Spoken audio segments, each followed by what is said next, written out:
سرکار دو عالم صلی اللہ علیہ وسلم نے ارشاد فرمایا قیامت تک جو بندہ بھی نبی کے بارے میں بات کرے، کسی بھی نبی کے بارے میں بات کرے، اس کو کاٹ کے رکھ دے۔ یہ سرکار نے فرمایا۔ نعرہ سنا ہوگا گستاخ نبی کی ایک سزا، سر تن سجدہ، سر تن سجدہ۔ لہجہ اپنے اندر رکھو کہ جڑا بندہ بھی سرکار کے بارے گل کرے گا، سرکار دو عالم صلی اللہ علیہ وسلم کے بارے گل کرے گا، تو ان کا ایک ہی حال ہے کہ حال من سب نبی فقتلوہ۔ ہر بچہ اسلام میں یاد کرے، حدیث مبارکہ ہے، سرکار کی حدیث ہے کہ یہ من سب نبی فقتلوہ، من سب نبی اسی کہنا فقتلوہ، من سب نبی من سب نبی۔ حمزہ ادھر کھڑے ہو جاؤ، بتاؤ کیا تم ظالموں کے ظلم سے ڈر گئے ہو؟ نہیں۔ تو تم کیا کر سکتے ہو؟ ہم اپنے نبی کی عزت کے لیے مر بھی سکتے ہیں اور گستاخ رسول کو مار بھی سکتے ہیں۔ من سب نبی سب نبی گستاخ نبی کی ایک سزا، گستاخ نبی کی ایک سزا۔ ماشاءاللہ، یہ میرے گاؤں کے بچوں کا جذبہ ہے۔ ہم اس کے پاس پہنچے ہیں اور ہم نے اس سے بات کرنے کی کوشش کی ہے۔ السلام علیکم۔ وعلیکم السلام۔ کیا نام ہے آپ کا؟ محمد ابو بکر۔ کب سے موجود ہو دھرنے کے اندر؟ ہفتہ ہو گیا؟ ہاں جی۔ من سب نبی من سب نبی فقتلوہ کا مطلب میرے آقا نے فرمایا قیامت تک جڑا میرے بارے چ بات کرے اس کو کاٹ کے رکھ دو۔ فقتلو دین جاوے کس سے گستاخ نو، رات تک نیند نہ آوے گستاخ نبی کی ایک صدا، سرتن سجدہ، سرتن سجدہ، گستاخ نبی کی ایک صدا، سرتن سجدہ۔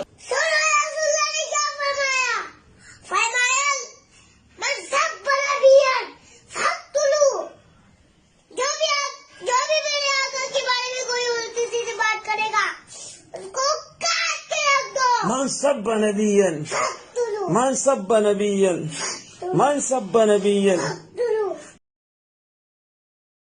آج کل ایک حدیث کے حوالے سے بھی بڑے لوگوں نے سوال پوچھا، میں چاہے اس میں ضمناً عرض کر دیتا ہوں۔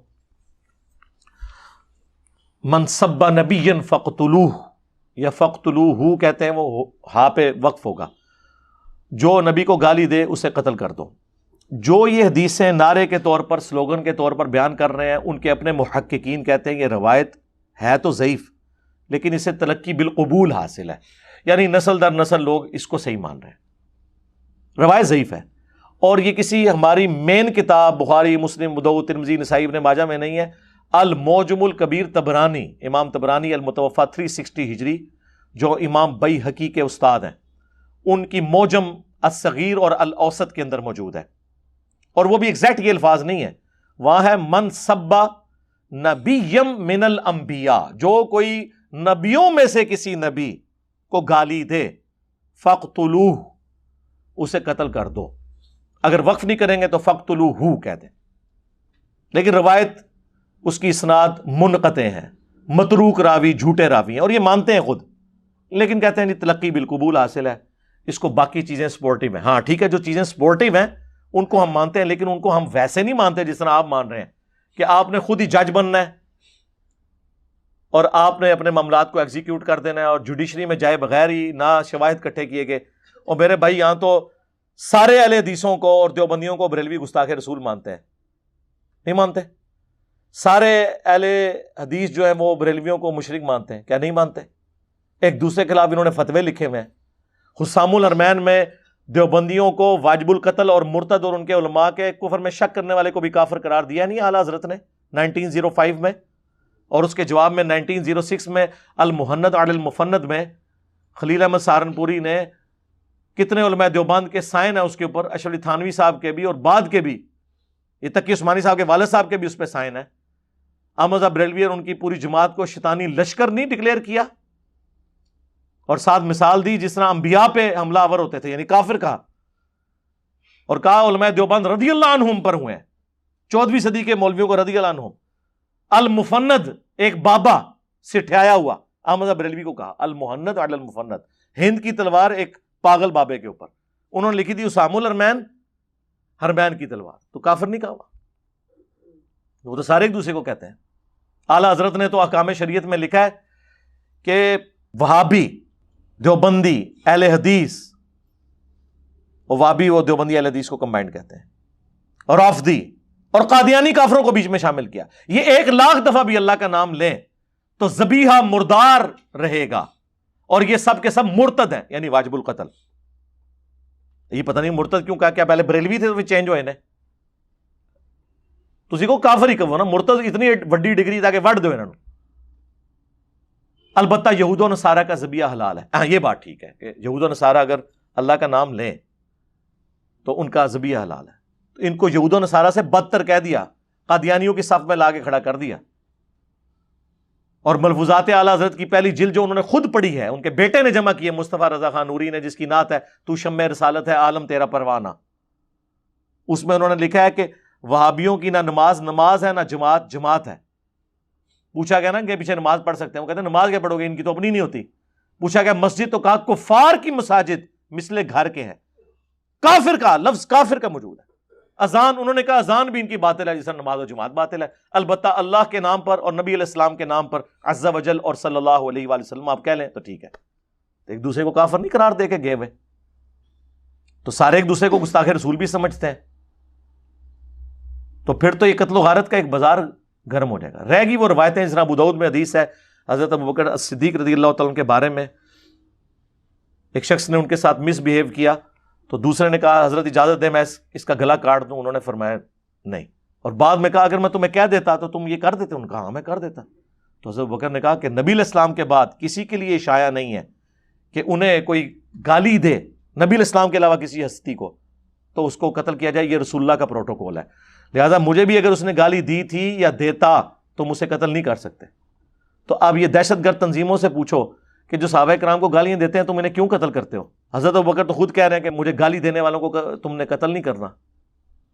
مولا علی علیہ السلام تو خوارج کے بارے میں کہہ رہے ہیں, جو خوارج مولا علی کو کافر کہتے تھے, کہا یہ ہماری ایک جماعت ہم میں سے نکلی, ہمارے بھائی بگوڑے ہو گئے ہیں. پوچھا کہ منافق ہیں, کہا منافق تو بڑا تھوڑا اللہ کا ذکر کرتے ہیں, یہ منافق نہیں. پوچھا کہ کافر, کہ کافر بھی نہیں ہے, یہ تو کفر سے بھاگے ہیں یہ سمجھ کے کہ میں کافر ہو گیا ہوں. اگر کافر بھی نہیں منافق بھی نہیں تو پھر تیسری کیٹیگری کون سی ہے؟ مسلم, بگوڑے, باغی مسلم. تو مولا علی کو ڈائریکٹ جنہوں نے کافر کہا انہوں نے ان کو بھی کہا کہ نہیں دی اس فٹ کی کہ جو کافر کہے گا کفر لوٹ جائے گا. ان کو پتا تھا, ان کو اپنے فام سے غلطی لگی. بخاری مسلم میں حدیث ہے, ایک بدری صحابی نے جب حضور علیہ السلام کی مخبری کر دی, حضرت عمر نے اسے کہہ دیا منافق, اجازت دیں اس منافق کا گلا کاٹوں. آپ نے فرمایا بدری صاحب کی اگلی پچھلی غلطیاں معاف ہیں. حضرت عمر کو بھی توبہ نہیں کروائی کیونکہ انہوں نے اپنے اجتہاد سے سمجھا کہ نبی کے ساتھ غداری کرنے والا منافق ہے, ابن ابی بلتا ہے نہیں تھا وہ.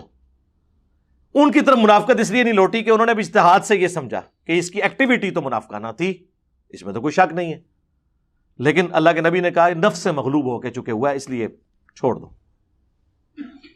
تو یہ بڑے مشکل معاملات ہیں. کعب بن اشرف کے قتل والی روایت لے آتے ہیں صحیح بخاری سے. تو کعب بن اشرف تو ریگولرلی مسلمانوں اور یہودیوں کی ایک آپس میں ایک کولڈ وار چل رہی تھی, اس میں وہ ایک سرگنا کے طور پہ تھا. وہ تو ہم بھی یعنی جن ملکوں کے ساتھ ہماری جنگیں ہوں گی یا دشمنی چل رہی ہوگی تو ہم ان کے ایجنٹس کو کیا مروائیں گے نہیں, یا ان کے سرگنا کو؟ تو یہ حالت جنگ کی بات ہے. ورنہ مجھے بتائیں سب سے بڑا گستاخ رسول اس پلانٹ ارتھ کے اوپر عبداللہ ابن ابی تھا نبی کے زمانے میں صلی اللہ علیہ وآلہ وسلم, جس کے بارے میں قرآن میں آیا ہے کہ اس نے یہ سٹیٹمنٹ دی تھی کہ جب ہم عزت والے مدینے میں جائیں گے تو وہاں سے ذلیلوں کو نکال دیں گے. اور کسے کہا؟ اللہ کے نبی کو اور ان کے صحاب کو. اس سے بڑا کوئی کلمات کفر اور گستاخی ہو سکتی ہے؟ اور صحیح بخاری میں زید بن ارقم کے بارے میں آتا ہے, انہوں نے یہ بات سن لی, حضور کو بتائی, اور حضور نے جب بلا کے عبداللہ ابن ابی کو پوچھا, اس نے کہا نہیں میں نے ایسی کوئی بات نہیں کی ہے. ڈر گیا نا, مکر گیا, صحت جرم سے انکار کر دیا. اب وہ صحابی اتنے پریشان ہوئے, اللہ نے اس صحابی کی صفائی میں قرآن نازل کر دیا. زید بن ارقم غدیر خم کے راوی,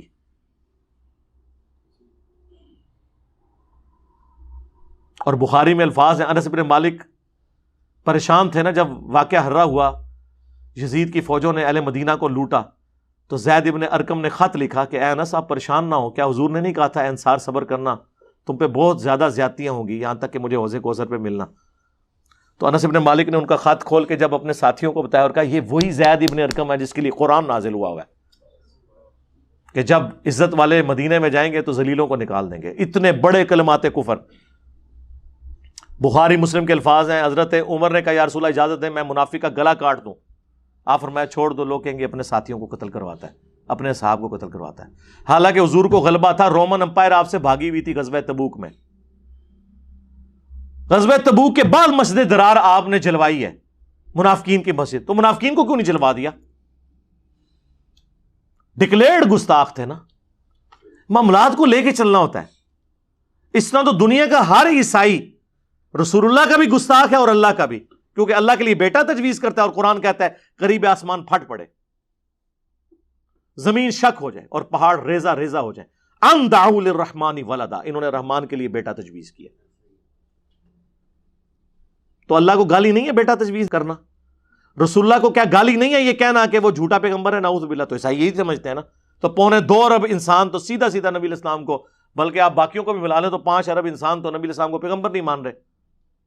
تو آپ کیا کہ ساری دنیا کو مارنا شروع کر دیں گے؟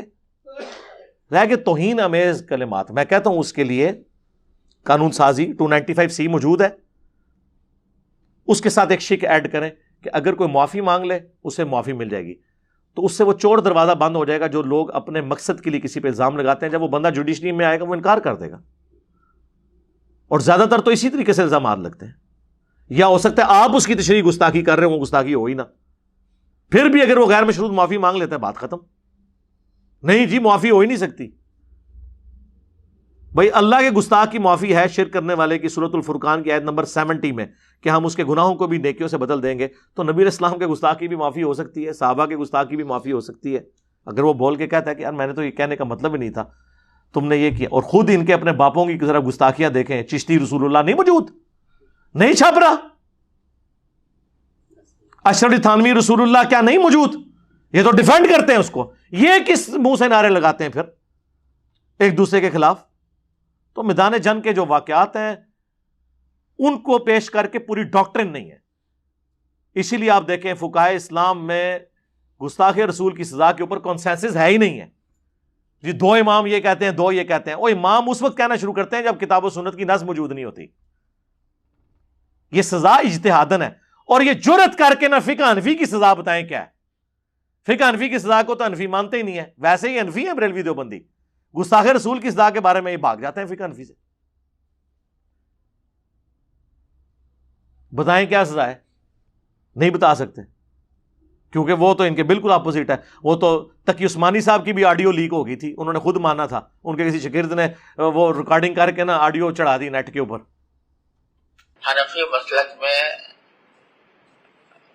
گستاخی کی سزا قتل نہیں ہے، بلکہ کوئی بھی حاکم اپنے ضوابطین کے مطابق جو سزا تجویز کرے وہ کر سکتا ہے. سمجھے نا؟ اللہ یہ کہ مسلمان ہو تو مسلمان اس سے مرتد ہو جائے گا، مرتد کی سزا قتل ہوتی ہے. اور غیر مسلم اگر کرے گا تو غیر مسلم جو ہے اس کی سزا قتل نہیں ہے، کوئی اور سزا اس کو دی جائے گی. حنفیہ کا مطلب یہ ہے. لیکن جمہور کا قول یہ ہے کہ ہر صورت میں چاہے گستاخی کرنے والا مسلمان ہو یا غیر مسلم ہو، ہر صورت میں اس کی سزا قتل ہے. اور پاکستان میں جو قانون بنایا گیا قانون توہین رسالت، وہ جمہور کے قول پر بنایا گیا کہ اگر کوئی گستاخی کرے تو اس کی سزا قتل ہے. انہوں نے مانا نہیں ہے سزا، توبہ پیش کریں، قید کریں، ٹھیک ہے یہ اچھی بات ہے. چلے کوئی سزا فساد فی الارض کے تحت کرنا چاہتا ہے وہ ایز اے لارج ہزارڈ ہے، جو سورہ المائدہ میں 33 نمبر آیت میں آیت محاربہ میں آئی ہے کہ مخالف سمت کے ہاتھ پاؤں کاٹے جائیں. وہ ایز اے لاسٹ ہزارڈ ہے فساد فی الارض کے کانٹیکسٹ میں، اسی سے ڈیٹیکٹ کیا گیا. لیکن وہ بڑی شرائط کے بعد وہ سزا اسٹیبلش ہے. یہ تو نہیں کہ ہر بندہ دوسرے کو کر دے گا. اگلے دن مجھے کسی نے ای میل پہ ایک یہ ٹوکا نہیں ہوتا جو وہ جس سے کاٹا جاتا ہے گوشت، اس کی تصویر ایک 20-22 سال کا نوجوان داڑھی والا، اس نے ٹوکا اٹھایا ہوا، اس پہ لبیک یا رسول اللہ لکھا ہوا ہے. اب وما ارسلناک الا رحمۃ للعالمین کہاں پر لکھو گے؟ ٹوکوں کے اوپر لبیک یا رسول اللہ لکھا ہوا ہے. اب اندازہ کریں. اور یہ ٹوکے بھی اگر کافروں پہ چلنے ہوتے، وہ بھی میدان جنگ میں، عام حالت میں نہیں، تو ہمیں تسلی ہوتی یہ ٹوکے تو ہمارے لیے ہیں. ظاہر ہے مسلمانوں بھی چلتے ہیں نا، اور کدھر چلتے ہیں. اور یہ سیالکوٹ میں بھی اگر کوئی پاکستانی قتل ہوا ہوتا نا، ہمارے ریاستی ادارے، ہمارے پرائم منسٹر، ہمارے وزراء، ہماری اپوزیشن سب لیٹی ہوئی ہوتی. پاکستانی کے خون کی کوئی قدر نہیں ان کے نزدیک. یہ تو غیر ملکی تھا تو اتنا ہنگامہ کھڑا ہوا ہے. اگر یہ کوئی پاکستانی مرا ہوتا تو آپ دیکھتے کہ کیا ہوتا. کچھ بھی نہیں تھا ہونا. نہیں مرے کتنے پاکستانی اس سے پہلے؟ اسی سیالکوٹ میں 2 بھائیوں کو بے دردی سے قتل نہیں کیا گیا؟ اس سے پہلے بھی کئی واقعات ہوئے ہیں. سائیوال انسیڈنٹ نہیں ہوا؟ اور ہمارے جو اسٹوڈنٹ عمران بھائی خوشاب میں، وہ بینک مینیجر جن کو سیکورٹی گارڈ نے قتل کیا، ناحق نہیں قتل کیا تھا، مولویوں نے بھی مان لیا. سزائے موت ہوئی ہے لیکن ابھی تک اسے اسیسینیٹ نہیں کیا انہوں نے. بڑی عدالت میں جا کے ہو سکتا ہے چھوٹ ہی جائے. اور پھر آخری حل کرتے ہیں عمر قید میں بدل دیں. عمر قید کیوں بھائی؟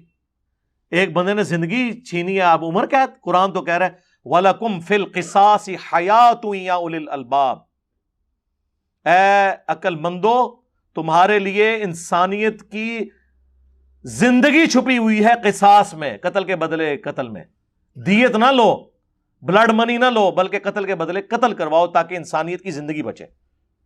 جب لوگ، اور پھر پاکستان کی تو جو سزا ہے نا عمر قید، وہ ہوتی بھی 10-12 سال کی ہے. اس میں بھی وہ کسی 14 اگست پہ اتنے معاف ہو گئے، کبھی کو بڑے بندے نے وزٹ کیا اتنے سال معاف ہو گئے، 10 سال بعد عمر قید کاٹ کے بندہ باہر آ جاتا ہے. اب 60 سال کی عمر میں ایک بندے نے 20 سال کی عمر میں کسی کو قتل کر کے 30 سال میں باہر آ گیا تو بزرگان دین بن کے ہی نکلے گا نا، بڑا ڈان بن کے نکلے گا، اپنی وہ ینگ ایج میں وہ اپنا فیم ہی حاصل کرے گا. تو یہ کون سی عمر قید ہوئی جی؟ عمر قید گورے دیتے ہیں، مرتے دم تک ہوتی ہے عمر قید.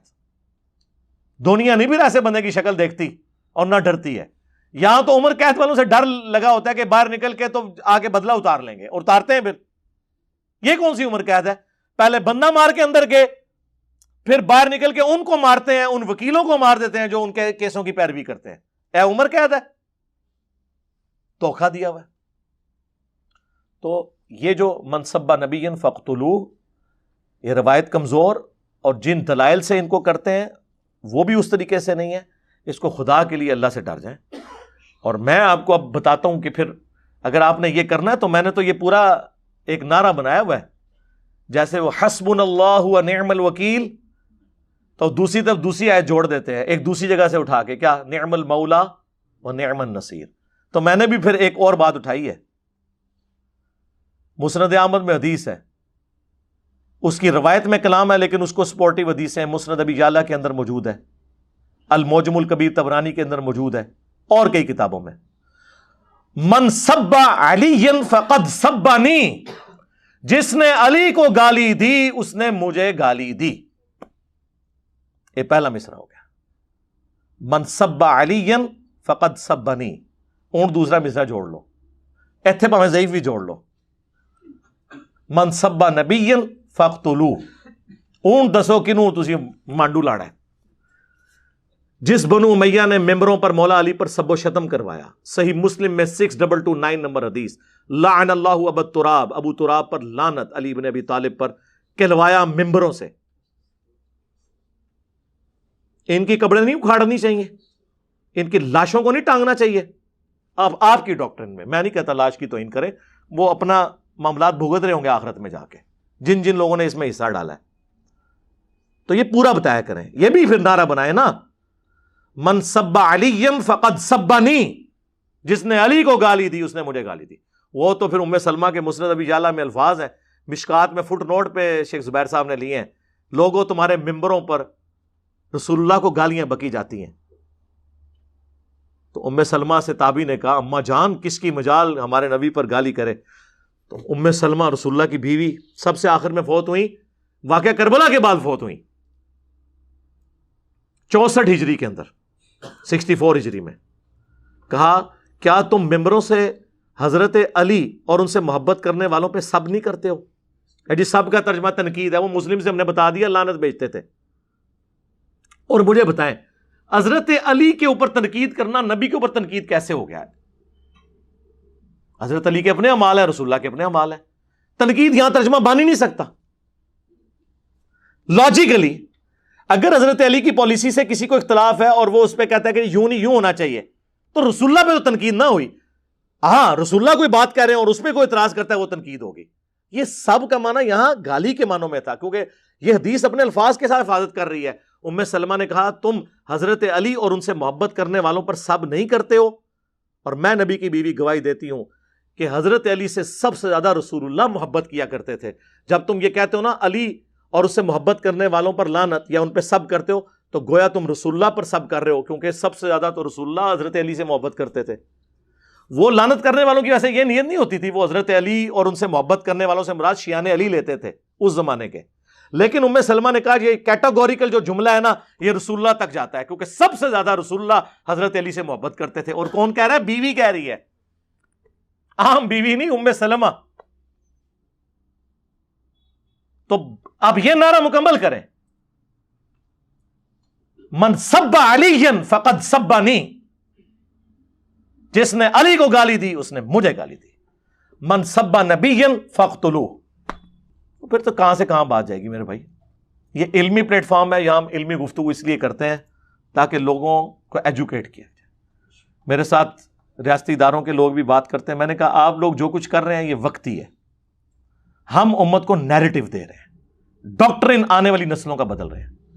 ایک جنگجو صرف ایک علاقہ فتح کر سکتا ہے، لیکن اس علاقے میں ڈاکٹرن چلانا یہ وائزین کا، پولیٹیشنز کا کام ہوتا ہے، جو لانگ ٹرم پالیسی دیتے ہیں کہ آنے والی نسلیں ٹرو ریلیجن کے اوپر آئیں.